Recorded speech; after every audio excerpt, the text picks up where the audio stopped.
ये लड़का शॉन अपने चाचा ट्रेवर के घर आता है। शॉन जब 2 साल का था तब उसका बाप मैक्स अपनी रिसर्च की खोज में कहीं गुमशुदा हो गया था। ट्रेवर को अपने बड़े भाई मैक्स की एक किताब मिलती है जो कि मैक्स उसे हमेशा उसके बचपन के दिनों में सुनाया करता था।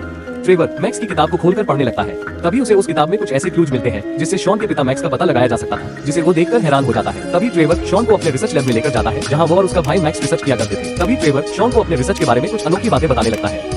वो शॉन को बताता है कि आज की कंडीशन बिल्कुल वैसी ही है जैसे कि जुलाई 1997 में थी। तभी शॉन अपने चाचा से पूछता है, चाचा जी ऐसी क्या बात थी जुलाई 1997 में? तब शॉन का अंकल ट्रेवर उसे दुख के साथ बताता है इसी दिन शॉन का बाप यानी मैक्स यहाँ से गायब हुआ था। तभी वो उसे बताता है कि अगर उसके कंप्यूटर की कंडीशन 753 किताब की कंडीशन 752 के साथ मैच हो जाए तो जुलाई 1997 का दिन आज के दिन के साथ आइडेंटिकल हो जाएगा। उसके इतना बोलते ही कंप्यूटर की रीडिंग चेंज हो जाती है। अब उसके कंप्यूटर पर 3 के बजाय 4 डॉट्स दिखाई देने लगते हैं और वो नया डॉट आइसलैंड की तरफ लोकेट करने लगता है। वो जल्द ही शॉन को लेकर आइसलैंड की तरफ रवाना होने लगता है। दोनों एयरप्लेन में बैठकर आइसलैंड की ओर रवाना हो रहे थे। तभी ट्रेवर मैक्स की किताब से कुछ और सुराग ढूंढने की कोशिश करता है ताकि वे सेंटर ऑफ द अर्थ के बारे में जल्द से जल्द कुछ पता लगा सके। ट्रेवर को कुछ भी समझ नहीं आ रहा था। वह उस किताब में लिखे अक्षरों को पीरियोडिक टेबल के किसी एलिमेंट से जोड़ने की कोशिश कर रहा था। उसी समय वहीं बैठा शॉन उन अक्षरों में एक छिपा हुआ नाम ढूंढ निकालता है। वह जोर से बोलता है, सिग्रबियन अस्कर्शन, यही तो लिखा है, सिग्रबियन अस्कर्शन। ट्रेवर भी हैरान हो जाता है और कहता है, हाँ यही तो लिखा है। अब उसे भी उस सुराग में नाम साफ साफ दिखने लगता है।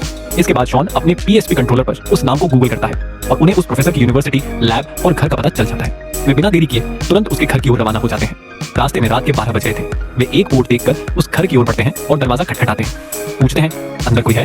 तभी एक सुंदर सी युवती बाहर आती है और पूछती है, कौन हो तुम लोग? वे बताते हैं, हम अमेरिका से आए हैं और असगर्शन को ढूंढ रहे हैं। लड़की धीरे से कहती है, वे 3 साल पहले ही गुजर चुके हैं।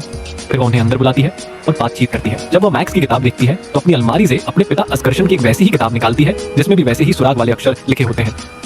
उस लड़की का नाम हाना था और वो एक माउंटेन गाइड थी। ट्रेवर चाहता था कि वह उन्हें एक ऊंची चोटी तक ले जाए ताकि वे सेंटर ऑफ द अर्थ और मैक्स के बारे में कुछ जान सके। हाना उसकी 5000 करोड़ प्रति घंटे की फीस पर राजी हो जाती है। शॉन और ट्रेवर हैना के घर में एक रात बिताने के बाद अगली सुबह तीनों हाइकिंग के लिए निकल पड़ते हैं। हैना सबसे आगे निकल गई और वे दोनों पीछे पीछे रह जाते हैं।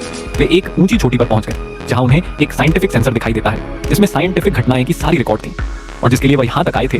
ट्रेवर के पास उस सेंसर की चाबी थी और वह उसे खोलने लगता है। जैसे ही वह सेंसर खोला और उसके अंदर से ब्लैक बॉक्स निकालने लगा, तभी मौसम अचानक से बिगड़ गया। तेज हवाएं चलने लगी और बिजली कड़कने लगती है। शॉन और हैना सामने दिख रही एक गुफा में जाकर छिप जाते हैं। ट्रेवर भी जल्दी से सेंसर को जमीन से निकालकर गुफा की ओर तोड़ता है, लेकिन तभी सेंसर पर जोरदार बिजली गिरती है। बिजली से बचने के लिए वह सेंसर को वहीं फेंक देता है और ठीक उसी पल सेंसर पर बिजली गिरती है जिससे वह पूरी तरह तबाह हो जाता है। अच्छा हुआ कि ट्रेवर ने सेंसर को वहीं फेंक दिया, नहीं तो उसके तो छोले भटूरे बन जाते। वह जैसे ही गुफा में पहुंचता है वैसे ही जल्दी से गुफा के अंदर भाग गए।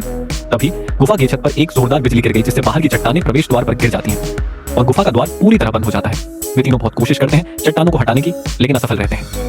अब उन्हें बाहर निकलने के लिए कोई और रास्ता ढूंढना पड़ेगा। यहीं से उनकी एक नई यात्रा की शुरुआत होती है। आगे का वीडियो नेक्स्ट पार्ट में।